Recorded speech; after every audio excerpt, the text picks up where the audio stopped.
সম্মানিত দর্শকবৃন্দ, বাংলাদেশি সেবা পার্টির পক্ষ থেকে আপনাদের সকলকে জানাই সালাম। রবের কিংডমে যত দুর্নীতিবাজ নেতা নেত্রী এবং কর্মী সমাজ রয়েছে, এদের কাছ থেকে আল্লাহ তাআলার কাছে আমি আশ্রয় চাচ্ছি। বাংলাদেশি সেবা পার্টি শিরিক মুক্ত দেশ গড়তে চায়, যার জন্য 2 নম্বর সূরা আল বাকারার 42 নম্বর আয়াত মতে, যেখানে আল্লাহ বলেন ওয়ালা তালবিসুল হাক্কা বিল বাতিল ওয়া তাকতুমুল হাক্কা ওয়া আনতুম তা'লামুন, তোমরা সত্যের সাথে মিথ্যাকে সংমিশ্রণ করো না, কিন্তু তোমরাই তো জেনে শুনে সত্যকে গোপন করে যাচ্ছ। বাংলাদেশি সেবা পার্টি কোরআনের যে সংবিধান, এই সংবিধানের সাথে মানুষের বানানো কোনো সংবিধানকে মানতেই চায় না, কারণ এই সংবিধান একমাত্র আল্লাহ তাআলার পক্ষ থেকে এসেছে, যে যার ভিতরে কোনো সন্দেহ নেই। 2 নম্বর সূরা আল বাকারা 2 নম্বর আয়াতে বলা হয়েছে যালিকাল কিতাবু লা রাইবা ফীহি, এটি এমন একটি সংবিধান যেটা লিখিত এবং এর ভিতরে কোনো সন্দেহ নেই। এখন এই সংবিধানের সাথে যখন মানুষ অন্য কোনো সংবিধানকে মানবে, তখন ওই সংবিধান মতে যদি কোনো রাষ্ট্রকে পরিচালনা করা হয়, তখন সেখানে গুটি কতক লোক ব্যতীত বাকি সবাই আতঙ্কে থাকে, বাকি সবাই তাদের ন্যায্য অধিকার পায় না, ন্যায় বিচার পায় না। তাই যখন কোনো ব্যক্তি কোরআনের সংবিধানের সাথে মানব কোনো সংবিধানকে মেনে চলবে, তখন সে লোকটি হবে মুশরিক। 4 নম্বর সূরা আন-নিসায়ের 48 নম্বর আয়াতের দৃষ্টিতে আল্লাহ বলেন ইন্নাল্লাহা লা ইয়াগফিরু আন ইউশরাকা বিহি ওয়া ইয়াগফিরু মা দুনা যালিকা লিমান ইয়াশা। যে ব্যক্তি আল্লাহ তাআলার এই লিখিত নির্ভুল সংবিধানের সাথে অন্য কোনো সংবিধান মানবে, তাকে অন্তত আল্লাহ তাআলা মাফ করবেন না। আমরা যে দেশে এখন বসবাস করছি, গোটা বিশ্বের উপর এই মুহূর্তে আযাব এসেছে করোনা ভাইরাস নামে। গত 100 বছর ধরে যে সমস্ত দুর্নীতিবাজ নেতা নেত্রী এবং কর্মীরা জুলুম করেছে আল্লাহ তাআলার কিংডমে, তাদের কারণে এই আযাব।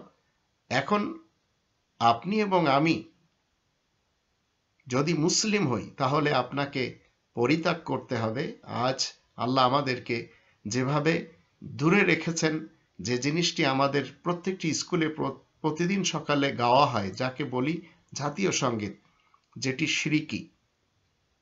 রবীন্দ্রনাথ সাহেব লিখেছেন, যা আমাদের দেশে জাতীয় সঙ্গীত হিসেবে সেটি স্থান পেয়েছে, কিন্তু মুসলিম হলে আপনাকে আমাকে এই শিরিকি যে জাতীয় সঙ্গীত, এটা আপনাকে এবং আমাকে গাইতে নিষেধ করা হয়েছে। ঠিক এইভাবে প্রত্যেকটি স্কুলের সামনে তিরিত্ববাদীতে ফুল দেওয়া হয়।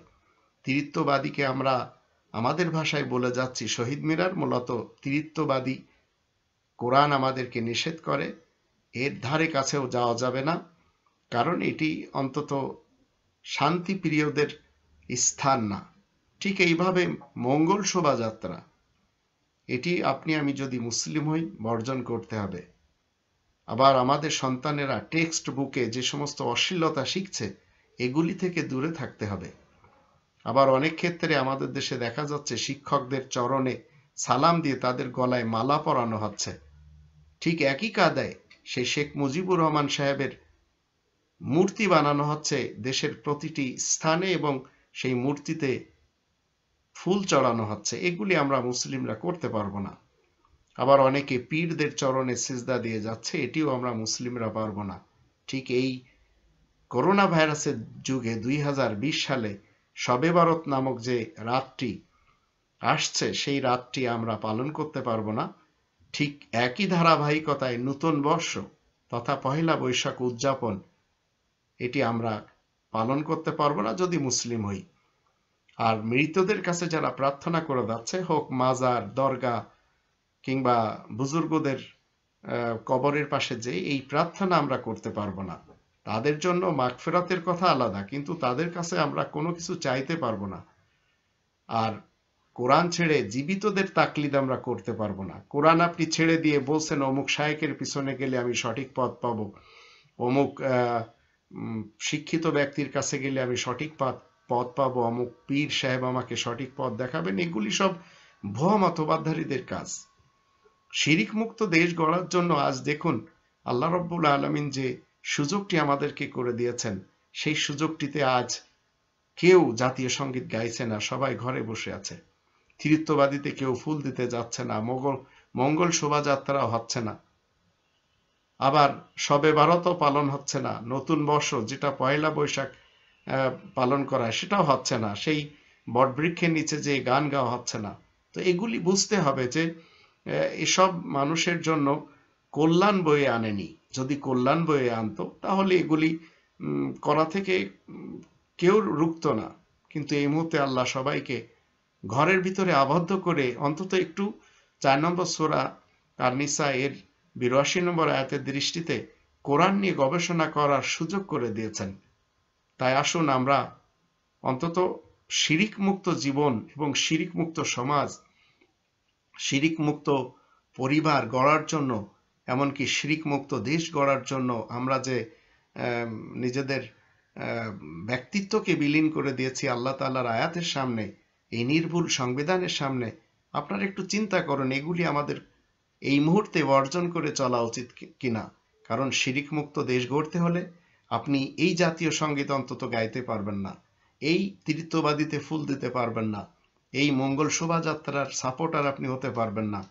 টেক্সট বুক থেকে অশ্লীলতাকে দূর করতেই হবে।